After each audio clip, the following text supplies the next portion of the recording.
예, 바쁜 시간인데 이렇게 하나님의 저를 찾아주신 여러분을 진심으로 환영합니다.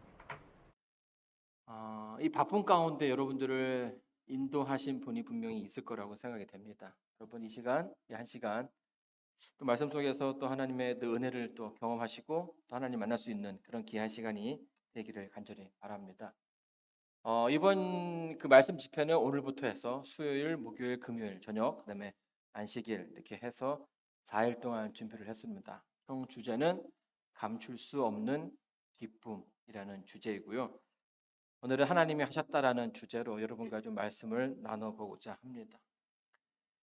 한국에서 보게 되면 이 명절 때마다 그 회사에서 선물을 줍니다. 여러분들은 어떠한 선물을 받고 싶으십니까? 만약에 선물을 받는다면 이제는 진짜 뭐 아주 여러 가지 선물들이 많은데 예전에는 뭐 식용유 세트, 무슨 뭐 참치 세트 뭐 이런 것들을 했는데요. 한 몇 년 전에 어떤 회사에서 뭘 선물을 했냐면 생존 키트를 선물을 했습니다. 전 직원한테 이 생존 키트를 선물해 준 거예요. 그래서 이제 가방에다가 이 안에 뭐가 들었냐면 라디오, 나침판, 비상식량, 맥가이버 칼, 랜턴, 파이어 스틱, 일회용 담요, 물수건, 수납 봉투, 헬멧, 그리고 핫팩, 우이, 구급 세트, 심지어는 방독면까지도 넣어서 줬어요. 자, 여러분, 이 생존 키트가 왜 필요한 걸까요? 왜 필요할까요?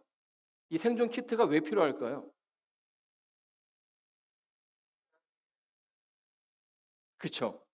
예. 예전에는 사실은 이 생존 키트라는 것 자체를 그렇게 뭐 사람들이 뭐 구입하려고 하지도 않았을 뿐더러 이게 뭐 필요하다라는 생각을 많이 안 하지 않았다라는 겁니다. 근데 요즘은 이게 선물로 줄 정도로 어쩌면 우리가 살고 있는 이 시대가 참 많은 위기 가운데 있다라는 거죠.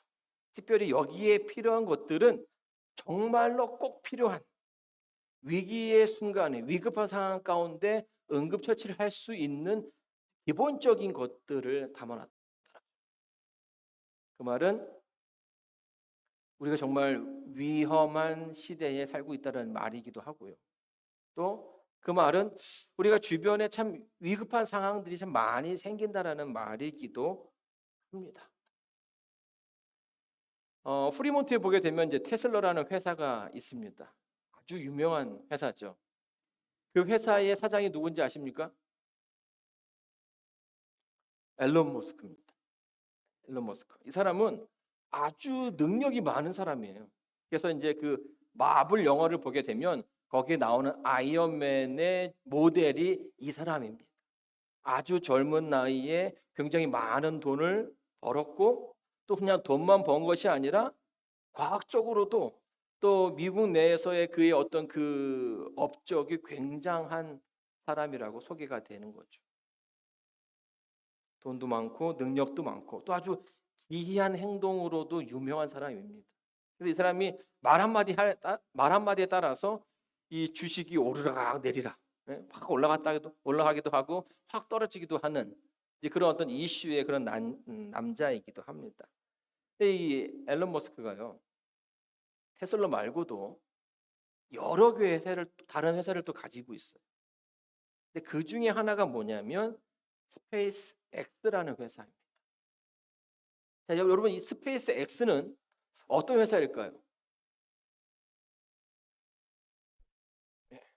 이 회사는 2002년 5월 6일에 일론 머스크가 설립한 미국의 우주 탐사 기업이에요. 그러니까 그 전만 하더라도 이 우주선에 관련된 모든 업무들은 다 어디서 했냐면 미국 나사에서 했죠.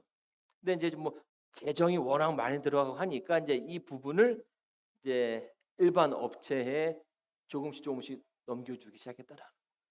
근데 그 가운데 일론 머스크가 스페이스 X라는 회사를 창설하고 거기에 지금도 이제 CEO로 있게 됐죠. 뭐 많은 것들을 합니다.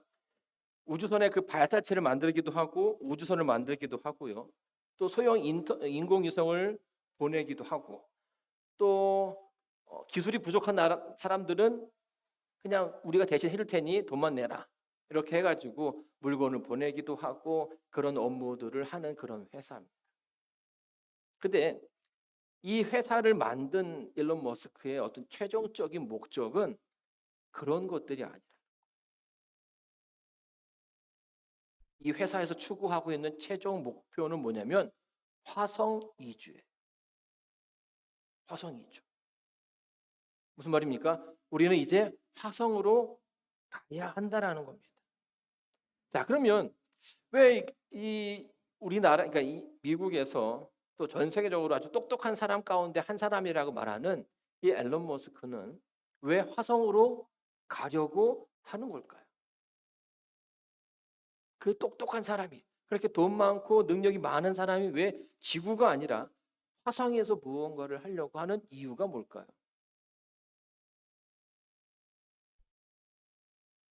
여러분, 이 앨런 머스크는 어떤 생각을 가지고 있냐면 이제 지구는 점점점 희망이 없어져 가고 있다라는 생각을 하고 있는 거예요. 이제는 점점 사람이 살 수 없는 행성이 되어 가고 있다라는 생각을 하고 있는 거예요. 그러니 우리는 어떻게 된다는 거예요? 이제 이 지구를 떠나서 새로운 곳에 가서 새롭게 무언가를 시작해야 된다라는 생각을 가지고 있습니다. 자, 여러분, 우리가 이제 바다 이야기를 좀 해볼까요? 대륙보다 우리가 살고 있는 이 땅덩이보다 더 많은 지구의 더 많은 부분이 물로 되어 있습니다. 바다인데요. 바다는 지구의 몇 프로일까요? 70%입니다. 70%. 자, 70%란 말은 이 육지보다 더 많은 생명들이 바다 가운데 살고 있다라는 말이에요. 그리고 육지에 있는 사람들도 또 동식물들도 이 바다와 연결되어서 참 많은 이익을 얻고 있다라는 거죠. 근데 이 바다, 이 아름다운 모든 것들이 이 천년의 어떤 그 보고인 바다가 점점점 망가지고 있다라고 이야기합니다. 여러분, 데드존이라는 이야기를 들어본 적 있어요? 데드존? 바닷가에서 생명이 살고 있지 않는 지역을 데드존이라고 이야기합니다. 이 바닷물에는 산소가 포함되어 있어야 됩니다. 그래야 물고기들이 거기에서 살 수가 있고 또 그 안에서 수초들이 자라나고 또 여러 많은 생물들이 그 가운데서 생명을 유지할 수 있는데요. 이 데드존이라는 산소가 있지 않는 바다가 점점점 많아지고 있다는 거예요. 그래서 1960년대에는 이 지역이 약 한 45개 지역이었다면 2010년에는 이 장소가 이 지역이 700개로 늘어납니다. 700곳이라고 하면요. 지금 유럽 그 대륙을 포함한 위치와 크기와 같다라는 거예요. 2010년부터 지금 이제 13년이 지났는데 그 대도조는 더 늘어났겠죠. 그러니까 이제는 유럽보다 더 큰 대륙의 크기만큼 이제는 물고기가 살 수 없는 장소가 되었다. 그러면 최근에는 이제 한국에서는 또 문제가 하나 생겼죠. 자꾸 일본에서 뭘 방출한다고 합니까? 그 오염수를 방출한다고 이야기하는데 만약에 그렇게 된다면 그런 오염도는 더욱더 늘어나게 될 것이에요. 여러분 아무리 생각해도요. 지금 우리가 살고 있는 이 지구는 조금씩 좋아지는 것이 아니라 더 나빠지고 있다는 것을 우리가 스스로 피부로 느끼게 됩니다. 자, 그런데요. 이것은 단순하게 우리의 문제만은 아니었습니다. 역사를 보게 되면 이미 오래전부터 사람들은 생존하려는 그런 노력들을 많이 했죠. 살아남으려는 노력을 많이 했습니다. 그래서 돈이 있고 능력이 있는 사람들은 어떻게 합니까? 자기의 그 돈과 능력을 통해서 자기가 처한 그 위기로부터 또 혹은 그 죽음으로부터 벗어나기 위해서 무단히도 애를 썼다라는 거예요. 여러분 진시황 아십니까? 진시황. 이 중국을 최초로 통일했던 왕이었는데요. 이 사람이 그 중국을 최초로 통일한 다음에 한 일이 뭐냐면 여러 가지 만일들을 했지만 자기의 그 신변을 위해서 뭘 했냐면 영원히 죽지 않는 불로초를 찾기 위해서 시간과 돈을 어마어마하게 투자합니다. 불로초. 먹으면 죽지 않는, 늙지 않는. 그래서 자기가 갖고 있는 이 권위가 그 능력이 오래도록 가는 것을 소망했죠. 또 서양에서는요, 이 신의 창조물이라고 불리는 그 연금술이 발전하게 됩니다. 이 연금술은 모든 물건을 다 금으로 만든다라는 거예요. 금으로 만들 수 있다. 마치 하나님께서 그 창조하실 때에 모든 것들을 만드신 것처럼 인간의 능력으로도 그 무언가를 만드는 일이 가능하다라는 거예요. 단지 그것이 금에 대하지 않고요. 금을 넘어서 더 나가서는 불로 불사의 그 약까지도 만들기 위해서 참 많은 애를 썼다라는 거예요. 자, 이렇듯요. 사람들은 자기가 가지고 있는 능력과 자기가 가지고 있는 그 돈을 가지고 어떻게 하면 더 많은 것을 영위할 수 있는지 노력하고 그것을 사용합니다. 여러분 최근에 그 미국에 보니까 아주 재미난 사람이 한 명 있더라고. 이 브라이언 잔슨이라는 사람은요, 이렇게 굉장히 성공한 사업가입니다.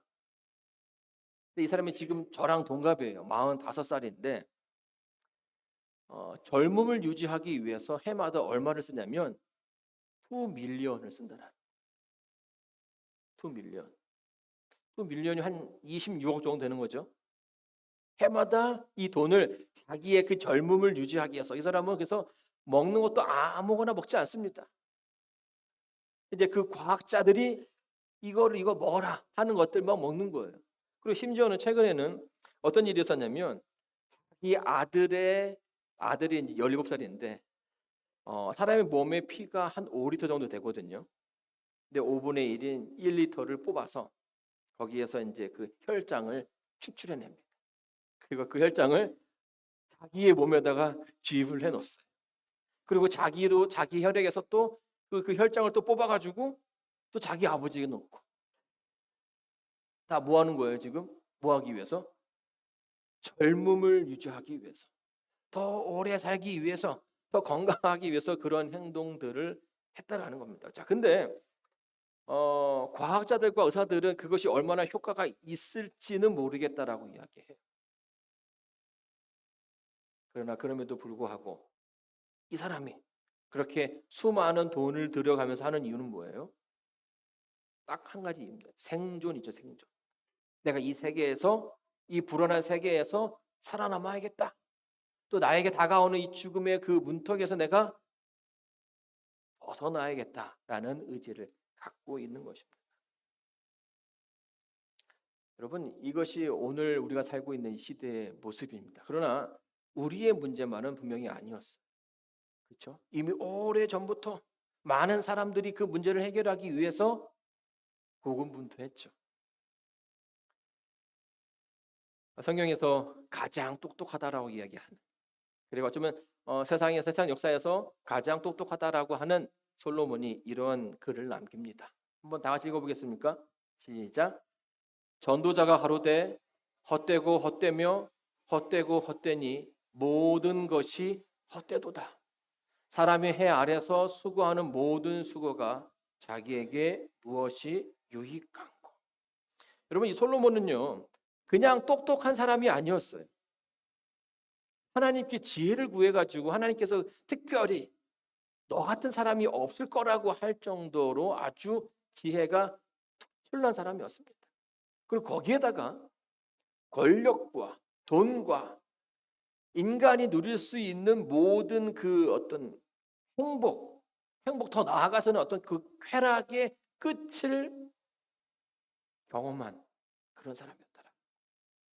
그런데 그가 모든 것들을 경험해 본 그가 끝에 인생의 그 마지막 부분에 한 말이 뭐냐면 나의 인생이 헛되다라는 허무하다라는 이야기를 했다라는 것. 자, 오늘도 우리는요. 인생의 행복을 위해서 무언가를 향해서 나아갑니다. 어떤 사람은 돈을 벌면 행복해질 거라고 해서 돈을 벌기도 하고요. 또 지식을 얻으면 행복해질 거라 해서 공부를 하기도 하고요. 또 권력을 얻으면 행복해질 거라고 해서 정치를 하기도 하고 또 뭔가 군인이 되기도 하고 자기가 원하는 그 길에 서죠.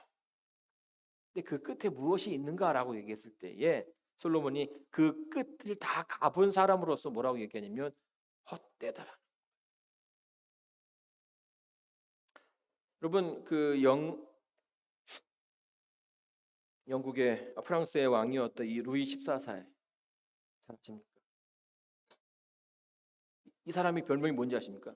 태양왕이에요. 태양왕. 태양왕 루이 14세. 이 절대 권력, 이 사람의 말로써 이 말 한마디면 나라가 막 다 바뀔 수 있는 절대적인 권력을 누린 그런 사람이었습니다. 그런데 저는요, 자세하게 이 사람의 인생을 좀 이렇게 보니까 이 사람의 인생이 그렇게 부럽지가 않더라고요. 돈도 많고 할 수 있는 것도 다 해볼 수 있는 그런 사람이었는데요. 여러분, 이 루이 14세가 젊은 시절부터 틀니를 꼈다는 거 아십니까? 이 사람은요, 왕이니까 자기가 먹고 싶은 거 다 먹을 수 있었겠죠. 하루에도 한 끼에 30접시씩 음식을 먹었어요. 거기에다가 그 단 디저트를 너무나 좋아해가지고 이미 젊은 시절에 뭐 치아가 다 썩어버린 거예요. 자, 여러분 그러면 어떻게 하시겠습니까? 치료를 해야죠. 근데 그 당시에 가장 똑똑한 의사들을 모아서 이렇게 어떻게 하면 치료할 수 있을까라고 했을 때에 그 의사가 이 다칸이라는 의사가 있거든요. 다칸이라는 의사가 왕의 주치의였는데 치아를 다 뽑으라고 얘기했어요. 그 아픔의 근원이 치아니까 그 치아를 빼면 뭐 할 거다? 그 고통이 다 사라질 거다. 이게 당대의 최고의 의술의 결과라다. 그래서 마취도 안 하고요. 이빨을 하나씩 하나씩 이를 하나씩 하나씩 뽑았어요. 근데 이 아랫니를 뽑다가 턱뼈가 부러져요. 그리고 위에 니를 뽑다가 천장에 구멍이 생깁니다. 입 천장에. 물론 이제 이 턱뼈는 이제 붙어요. 나중에 붙긴 하는데 이 입 천장이 뚫어진 거는 메꿀 수가 없는. 먹을 때마다 이게 역류가 돼서 코로 나오기도 하고 또 이 안에 찌꺼기가 생겨서 생기면 뭐 합니까? 썩겠죠. 말할 때마다 이 항상 이 루이스는 악취 가운데서 살아왔다는 평생을 그렇게 죽을 때까지 살아왔다라는 것입니다. 여러분 미국의 초대 대통령이었던 조지 워싱턴이 67세 나이에 죽었습니다. 근데 그 당시에 고열, 약간 그 폐렴 증세가 있었는데 사인이 뭐였냐면 빈혈이었어요. 빈혈. 치료를 위해서 이 대통령이기 때문에 한 나라 대통령이기 때문에 어떻게 합니까? 또 최고의 의료진들을 모을 수 있었겠죠. 근데 그때 의료진들이 한 말이 뭐냐면 피를 뽑아야 됩니다. 당신의 피가 염증을 일으켰으니 그 피를 뽑아내면 날 수 있겠다. 이렇게 얘기해요. 그래서 12시간 동안 이 몸 안에 피의 절반을 뽑아냅니다. 여러분 사람이 5분에만 뽑아도 다 이렇게 빈사 상태로 가는데요. 결국 이 12시간 만에 이 조지 워싱턴은 죽게 된 거예요. 그러니까 더 살 수도 있는데 지금 뭐 한 겁니까? 인간이 가지고 있는 최고의 과학, 의술을 통해서 이러한 형편에 있었다라는 거예요. 여러분 로마의 멸망을 어떤 사람들은 납 중독이라고 설명하기도 합니다. 지금이야 이제 납을 저희가 잘 쓰지 않죠. 근데 이 로마 시대만 보더라도 이 식기라든지 또 물이 흐르는 그 관을 다 납으로 만들었어요. 특별히 로마인들이 즐겨 마셨던 그 포도주가 금방 상합니다. 그렇죠? 근데 그 상한 거를 다 버릴 수가 없으니까 어떻게 하면 좋을까 하다가 보니까 이 납으로 만든 그 통에다가 놓고서 끓이면 그 신맛이 사라지는 거예요. 그리고 오히려 신맛 대신에 단맛이 생깁니다. 사람들이 얼마나 완전 획기적인 발명 아닙니까? 그래가지고 그거를 계속 마신 거예요. 근데 이게 중금속인 거예요. 이 중금속에서 나오는 그 단맛이 포도주의 단맛으로 오해를 하고 로마의 많은 사람들이 그 납 중독이 되었다라는 거예요. 그래서 작자들은 네로가 로마 황제였던 네로가 약간 그 정신 이상적인 그런 모습을 보였는데 어쩌면 그것도 그가 포도주를 즐겨 마셨던 사람으로서 납 중독의 하나였다라고 해석하는 사람도 있다라는 거예요. 여러분 참 이상하죠? 인간이 어떤 그 자기의 문제를 해결하기 위해서 그 사용하는 그런 모든 방법들, 내가 이것만 있으면 이 문제를 해결할 수 있다고 생각하는 이런 것들, 그런 것들이 시간이 지나고 난 다음에 보니까 어때요? 다 하나같이 이상한 방법이었다라는 거예요. 여러분 지금 우리가 살고 있는 이 시대에도 수많은 문제들이 있고 그 문제를 해결하기 위해서 쓰고 있는 수많은 방법들, 어쩌면 100년 후에 또 역사책의 그 한편에서 그 시대에는 이렇게 치료했더라, 이렇게 이 문제를 해결했더라 라는 이야기 가운데 우리들의 이야기가 전해질 수도 있다라는 거예요. 여러분 그들이 그렇게 노력을 많이 했죠. 생존하기 위해서. 그것도 죽음의 그 문제를 해결하기 위해서 많이 애를 썼습니다. 그런데 여러분 결국 우리는요. 인간은 그 문제를 해결하지 못했다라는 거예요. 인류의 그 역사를 보게 되면 수많은 사람들이 또 수많은 권력자들이 자신의 그 문제를 해결하기 위해서 애를 썼지만 그 누구도 그 문제를 해결하지 못했다라는 거예요. 솔로몬 역시도 뭐라고 얘기합니까? 그가 그 초반에 헛되다라고 자신의 인생을 그렇게 설명하고 있다는 거죠. 여러분의 어떤 그 인생을 어떻게 준비하고 계십니까?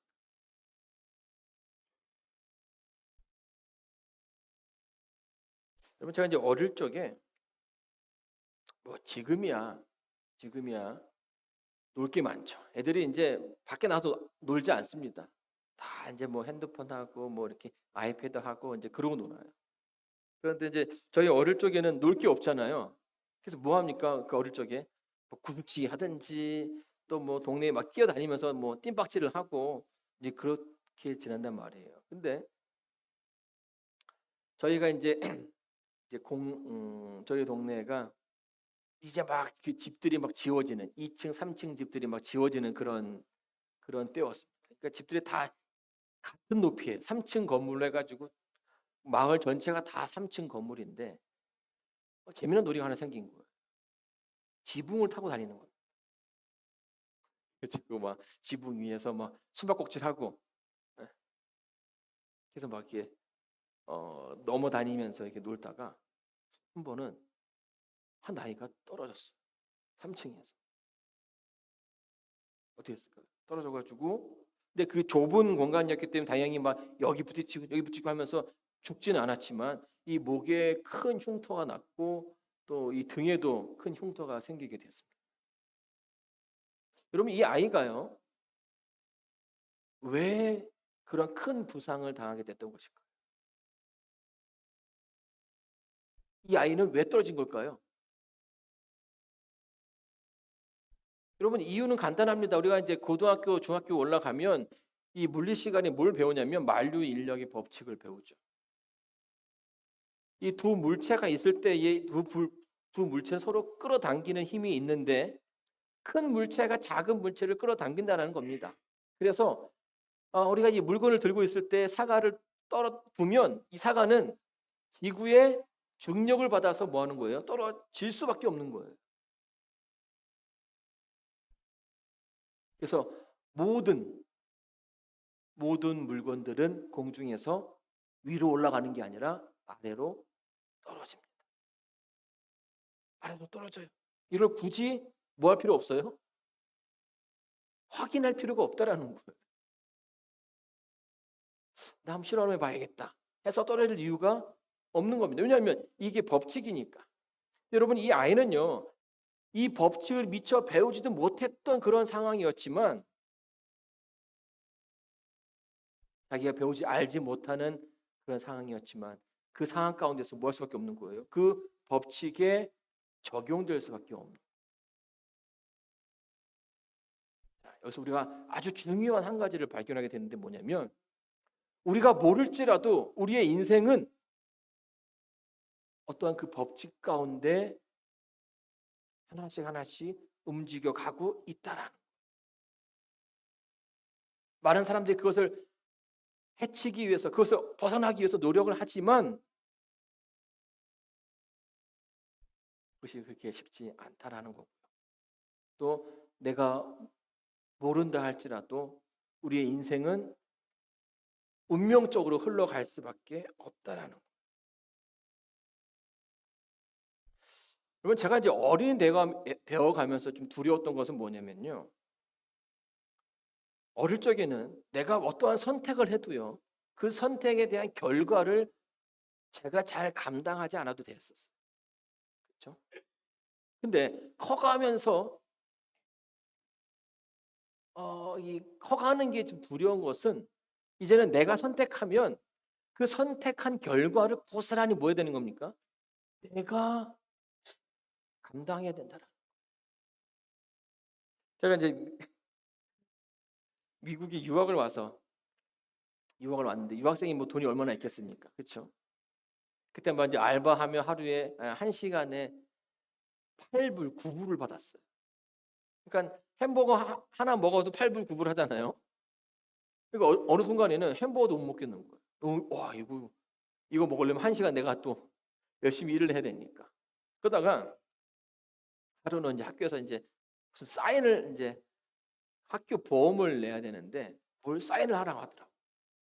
그냥 생각도 못하게 그냥 사인을 해서 제출을 했는데 이게 1,000불짜리 보험을 제가 든 거예요. 이미 저는 한국에서 보험을 다 들어왔는데 이제 그걸 모르니까 그냥 이렇게 해서 저도 모르는 사이에 그냥 사인을 해서 낸 거예요. 여러분, 1,000불이면 제가 얼마나 일을 해야 되겠습니까? 3달을 아주 열심히 일을 해야 되는데 참 그때만큼 제가 또 열심히 기도했던 적은 없었던 것 같아요. 근데 물론 그거를 잘 얘기해 가지고 다시 그 돈을 이렇게 웨이브 받았지만 중요한 건 그거라는 거예요. 이게 내가 한 선택이기 때문에 내가 한 사인이기 때문에 거기에 대한 그 책임을 누가 지는 겁니까? 내가 질 수밖에 없다라는 거예요. 여러분, 우리가 살아가고 있는 이 인생에서 삶 속에서도 결국 내가 선택하고 내가 행동하고 내가 말하는 그 결과에 대한 어떤 그 책임을 우리가 다 감당해야 된다라는 거죠. 이거를 어떤 사람들은 운명이라고 이야기합니다. 운명. 그렇죠? 결국 빠져나올 수 없는 어떤 그 수레 가운데 있다라는 거죠. 여러분, 이 부분에서 답을 가진 사람들이 많지 않아요. 거의 없습니다. 그래서 많은 사람들이 이 문제, 인간이 갖고 있는 그 고난의 문제를 해결하기 위해서 애를 썼지만 결국 그 앞에서 답을 가진 사람이 없었다. 그래서 여러분, 이 한 50년, 100년 전에 어떠한 그 유행했냐면 허무주의라는 게 유행했습니다. 허무주의. 이 책을 그렇죠. 신은 죽었다. 인간의 문제를 해결할 수 있는 신은 없다라는 거예요. 그러니 그 앞에서 뭐 할 수밖에 없다는 거예요. 우리는 아무런 희망도 없이 아무런 즐거움도 없이 그냥 이 허무한 삶을 살아갈 뿐이라는 거죠. 스스로 이겨나가야 된다라고 이야기하는 겁니다. 자, 근데요. 여러분, 우리가 살고 있는 이 시대가 그런 시대라는 거예요. 여러분, 50원짜리 동전을 보게 되면 다른 동전들은 다 사람 얼굴이고 뭐 이제 유명한 사람들인데, 유독 이 50원짜리 동전은 벼죠, 벼. 자, 이게 이제 언제 만들어졌냐면 1970년대에 만들어진 동전입니다. 여러분, 이제 그 당시만 하더라도 대한민국은 쌀이 부족한 국가였어요. 그래서 저는 사실은 뭐 그러는 걸 잘 겪지 못했지만 우리 이제 어머니 세대들, 할아버지 세대들은 늘 그 겨울을 보내는 게 굉장히 어려웠다라고 얘기해요. 촉은 목피, 이 뿌리와 나무 껍데기를 해서 먹기도 하고요. 그래서 저도 어릴 적에 어머니가 먹을 수 있는 그 풀들을 굉장히 많이 알려주셨어요. 들판하다 보면 그 무꽃이 피잖아요.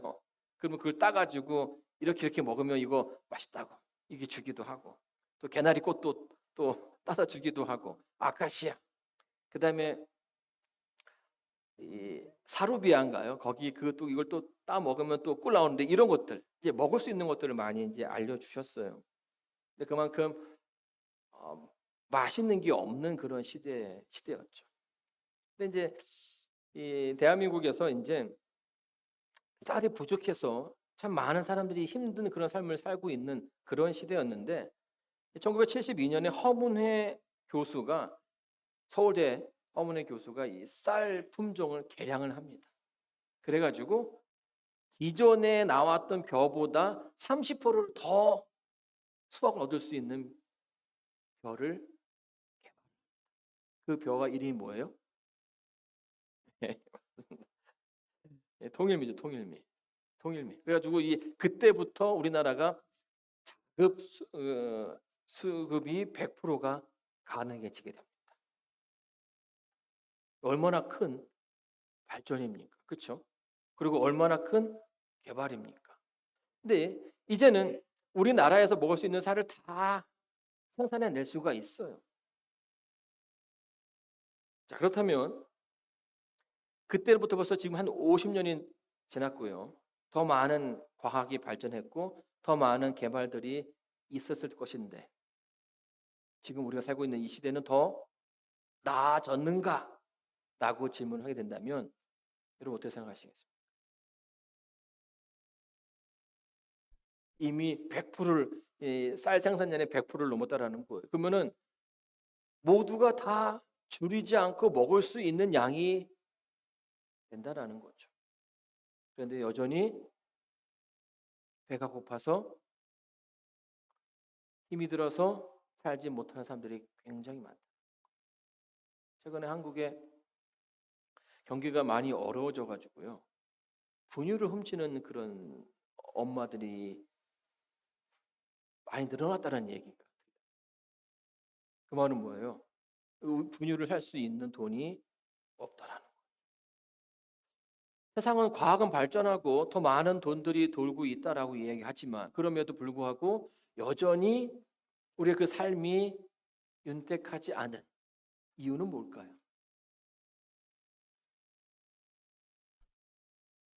미국은 이 넘쳐서 음식을 버리는 음식이 많다고 하는데, 왜 아프리카에서는 그 음식을 먹지 못해서 죽어가는 아이들이 넘쳐나는 걸까요?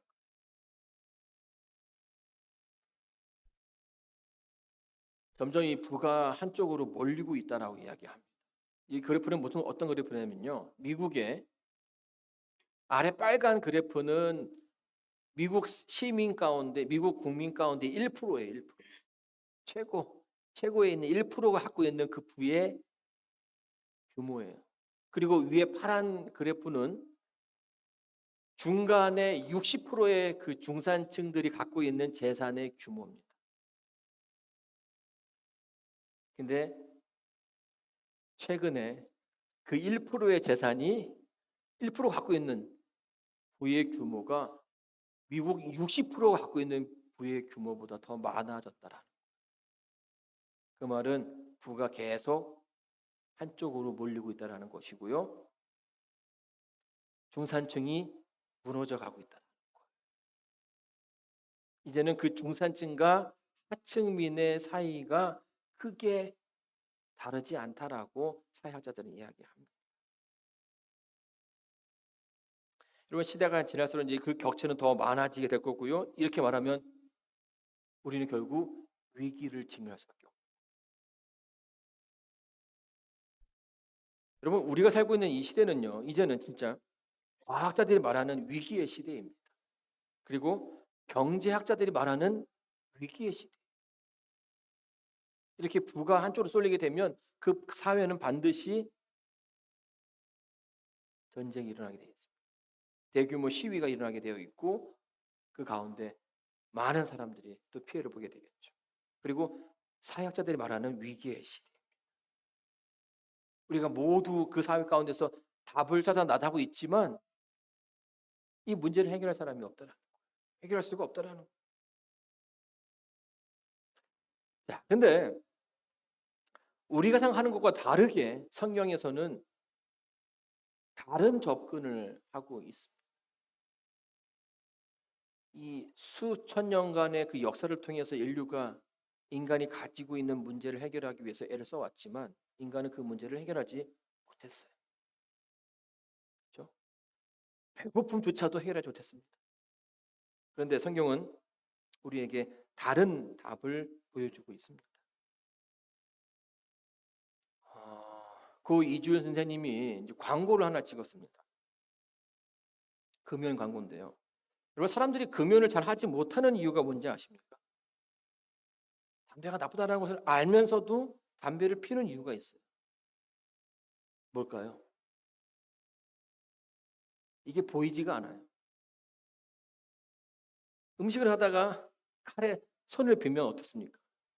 피가 막 철철철 나겠죠. 아, 그럼 어떻게 해요? 소리를 지르고 와 하면서 여기다가 이제 붕대 뭐 데일밴드 붙이고 붕대 바로 해가지고 여기를 쓰지 않는다라는 거예요. 그러면 손가락에 그 상처만 나도 우리는 그 부분을 때문에 신경을 써가지고 아무것도 못해요. 근데 담배는요, 이게 몸으로 드러나는 게 아니라 몸 안에서 하나씩 하나씩 진행이 됩니다. 그래서 피면서도 이게 내 몸을 해할 거라는 그 지식은 있지만 내가 내 눈으로 직접 보지 못하기 때문에 거기에 대해서 경각심을 느끼지 못하고 있습니다. 그렇죠? 보이지 않으면 사람들은 내가 다 감당할 수 있을 거라 생각하는 거죠. 여러분이 고 이주일 선생이요 광고를 찍었습니다. 담배 맛있습니까? 라는 담배 광고였어요. 그리고 최근에 이제 AI가 또 발전하면서 AI로 또 전생의 모습을 또 복원해가지고 다시금 또 광고가 또 지금 유행하고 있다고 합니다. 근데 이 이주일 선생님의 그 광고가 나왔을 때에 한국의 금연율이 그러니까 흡연율이 떨어졌어요. 60%에서 50%로 떨어졌습니다. 여러분 10%면 굉장한 수치거든요. 왜 사람들이 담배를 끊었을까요? 그 10%의 사람들은. 여러분 이주일 선생은요. 남들이 가보지 못한 것을 간 사람이에요. 그 말은 이미 자기 몸의 폐암으로 인해서 해결할 수 없을 정도로 암이 퍼진 상태에서 이 산소 호흡기를 끼고 그렇게 광고를 찍었더라. 그 모습을 보니까 어때요? 담배를 고 이주일 씨가 하루에 두 갑씩 담배를 피웠다가 담배를 두 갑씩 피면서 예전에는 이게 이렇게 나쁜지 몰랐는데 지금은 너무나 후회가 된다라는 그 고백을 그 광고 가운데서 육성으로 합니다. 지금 젊은 사람들은 자기의 몸이 어떻게 되고 있는지를 몰라서 피고 있는데 지금 이주연 선생님은 뭔 거예요? 그 결과를 자기 몸으로 직접 체험을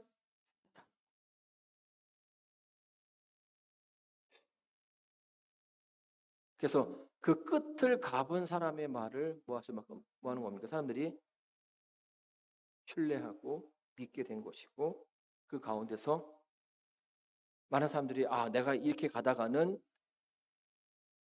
그처럼 되겠거라는 생각이 들어서 그런 모습들이 많은 사람들을 금연으로 이끌었다고 이야기해요.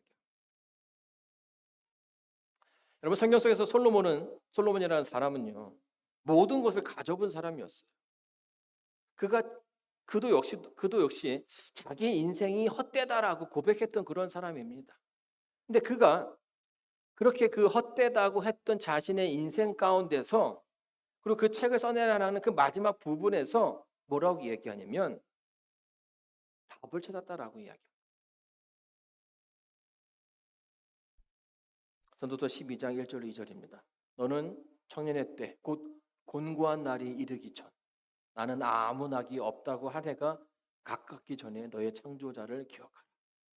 해와 빛과 달과 별들이 어둡기 전에 빛 위에 구름이 다시 일어나기 전에 그리하라. 솔로몬, 이 땅에서 가장 똑똑했다라고 한 사람이 그렇게 고백하는 거예요. 누구를 기억하라고요? 창조주를 기억. 그러니까 신을 기억하라는 것이 아니에요. 신과 창조주는 좀 다른 개념입니다. 신은 그냥 어떤 그 초월적인 어떤 존재이지만, 그래서 말하는 창조주는 누구예요? 우리를 만든, 나를 만든 그 신을 기억하라는 거예요. 여러분, 왜 창조주일까요? 왜 우리를 만든 사람한테 우리가 가야 된다는 거예요? 여러분, 이 영상을 하나 보도록 하겠습니다.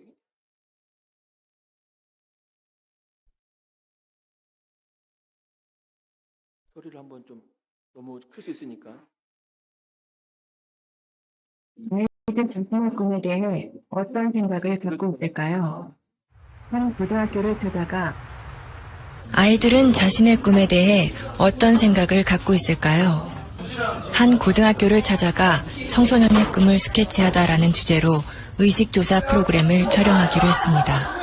안녕하세요. 수능 잘 봤어요? 다들 시선을 피하는데 오늘 얘기할 거에 대해서 조금 학생들이 생각하는 꿈은 과연 무엇일까요? 질문지를 갖고 왔어요. 죽기 전에 꼭 해보고 싶은 당신의 꿈은 무엇인가요? 이게 버킷리스트라고 하죠, 요즘에.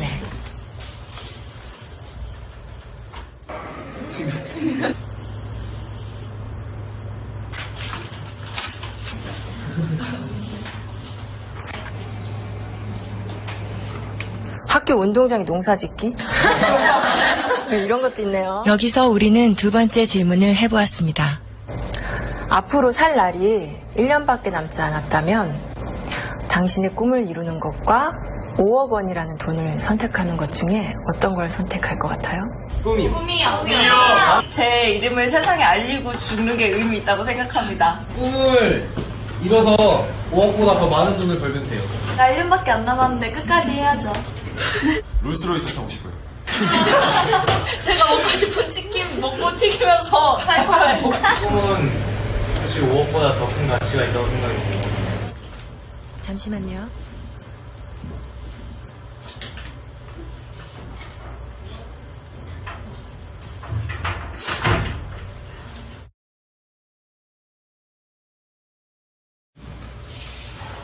우리 온 가족이 함께 모여서 외식도 좀 거라한 데서 좀 해보고 싶고 하고 싶은 게 너무너무 많죠.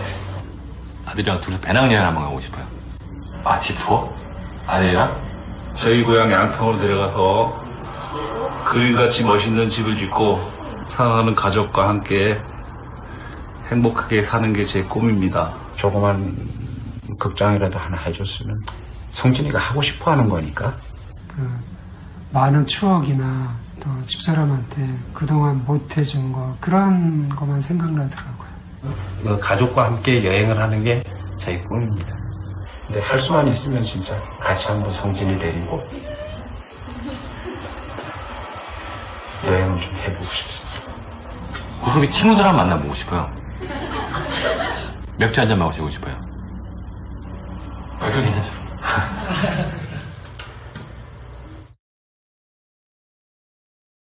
제가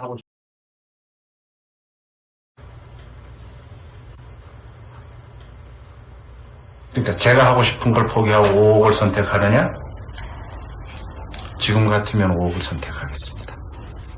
결론적으로 돈을 선택해서 주는 게 좋겠죠, 뭐나. 그건 당연히 5억은 가족을 위해서 선택하겠죠. 그 아버님이 좀 장병에 돌아가셨거든요. 고통을 좀 많이 받으셨, 금전적인 고통을 많이 받았어요, 식구들이. 제가 한번 아파보니까 주변은 다 피해먹고 가족이 제일 중요하더라고요.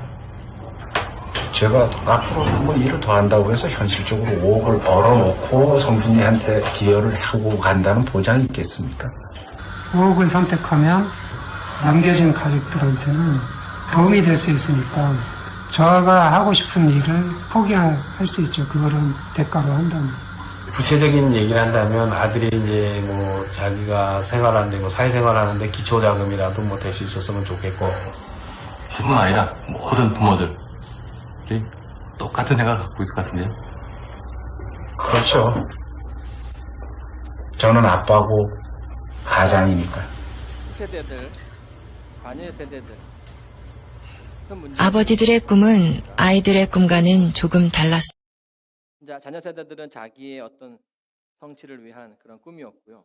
부모들은 다 가족을 위한 그런 꿈을 이야기합니다. 1년밖에 남지 않았다면 5억을 선택할 거냐, 꿈을 선택할 거냐라고 했을 때 아이들은 그래도 나는 꿈을 선택하겠다라고 이야기합니다. 그런데 이 부모들은 하나같이 뭐라고 얘기합니까? 5억이라고 얘기해요. 5억. 근데 그 5억은 뭐예요? 내가 쓸 돈이 아니라 그것을 통해서 자녀들에게 주겠다라. 자녀들이 이 사회에서 잘 살 수 있게끔 그 밑거름이 될 수 있게 도와주겠다라는 거죠. 여러분, 이게 아버지와 아들의 차이인 것 같아요. 이게 솔로몬이 창조주를 기억하라고 한 이유이기도 하고. 여러분, 낳은 사람은, 부모는요, 그 자기가 낳은 아이들에 대해서 책임을 질 수밖에 없습니다. 그렇죠? 왜 창조주인가? 성경은 그분이 우리를 만들었기 때문이라고 이야기합니다. 여러분, 왜 그리스도의 십자가를 많은 사람들이 높이는 걸까요? 그거는 예수님께서 인류를 책임지시겠다라는 의지가 담겨져 있기 때문이죠. 철이 없는 인간의 그 잘못된 선택, 이 죽음이 뭔지도 모르는 가운데서 그 죽음을 온몸으로 받아들여야 하는 그 불쌍한 인간들에게 그냥 죽어도 되지만 그냥 죽게끔 할 수 없는 것이 바로 부모의 마음이라는 거. 하나님께서 예수님이 이 땅에 보이신 거고 여러분을 구원하시기 위해서 그분의 그 죽음을 허락하신 것인 거예요.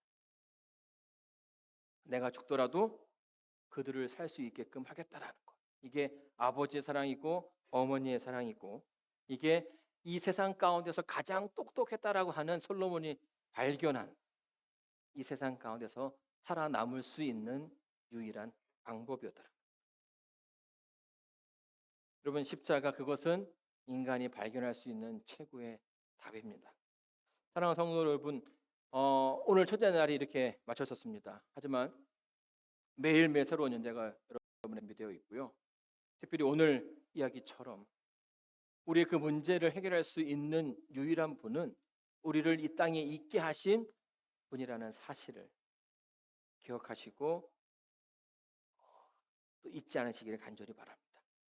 여러분의 그 발걸음 가운데 인도하신 하나님의 그 사랑에 감사드리고, 늘 그 가운데서 솔로몬의 찾은 그 답을 여러분도 찾게 되시기를 바라면서 오늘 말씀을 마치겠습니다.